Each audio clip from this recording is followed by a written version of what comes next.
Oo, alam ko mabait ka. Pero sapat na ba yung kabutihan mo? Nakasanayan na natin sa ating tradisyon na kapag tayo gumagawa ng mabuti, tumutulong sa kapwa, nagdadasal, nagsisimba, akala natin ay sapat na yon para makapasok sa langit. Iniisip natin, basta't hindi ako pumapatay o nagnanakaw, okay na yon sa Diyos.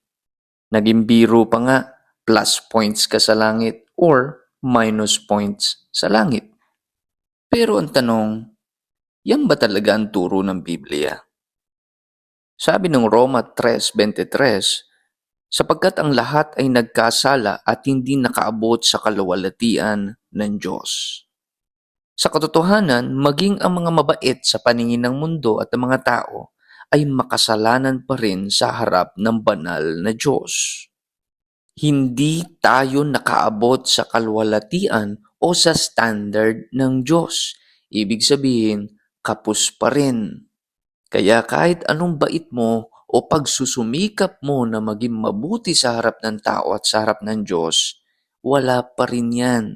Ang sabi nga ng Isaiah 64 and verse 6, sapagkat kaming lahat ay naging parang marumi, at ang lahat naming katwiran ay naging parang basahang marumi.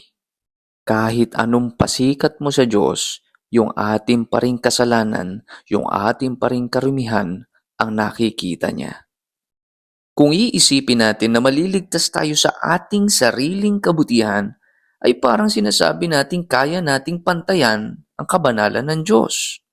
Sabi pa nga ng Titus 3:5 na hindi dahil sa mga gawa sa katuwiran na ginawa nating sarili, kundi ayon sa kanyang kaawaan ay kanyang iniligtas tayo sa pamagitan ng paghuhugas sa muling kapanganakan at ng pagbabago sa Espiritu Santo. Ngayon, ano naman ang turo ng Biblia sa kaligtasan? Ephesians 2:8-9, sapagkat sa biyaya kayo'y naligtas sa pamamagitan ng pananampalataya, at ito'y hindi sa inyong sarili, ito'y kaloob ng Diyos, hindi sa pamamagitan ng mga gawa, upang walang sinumang magmalaki. Ang tunay na kaligtasan ay kaloob o regalo ng Diyos. Hindi po ito gantimpala o resulta ng pagsusumikap ng tao. Ang sabi po doon ay sa biyaya sa pamamagitan ng pananampalataya. Sino ang dapat sampalatayanan? Acts 16:31, manampalataya ka sa Panginoong Hesus at maliligtas ka, ikaw at ang iyong sambahayan. John 14:6, at sumagot si Jesus at sinabi, ako ang daan, katotohanan at ang buhay. Walang makalalapit sa Ama kundi sa pamamagitan ko.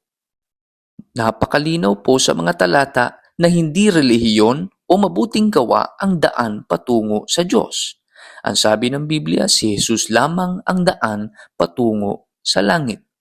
Siya lamang po ang namuhay ng perpekto sa mundong ito at namatay sa krus pambayad sa ating kasalanan.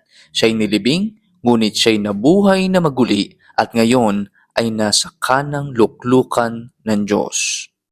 Ngayon, kaibigan, nalaman mo na ikaw ay makasalanan. Hindi ang iyong mga gawa ang kailangan, kundi si Kristo na siyang namatay para sa iyo. Hindi mo kayang bilhin ang kaligtasan.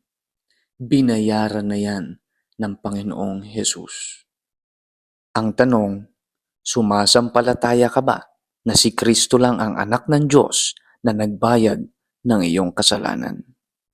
Kung iyong naintindihan ang pangangaral na ito o maaaring meron kang katanungan, huwag kang mahiya na magtanong, mag-comment, or even mag-send ng private message.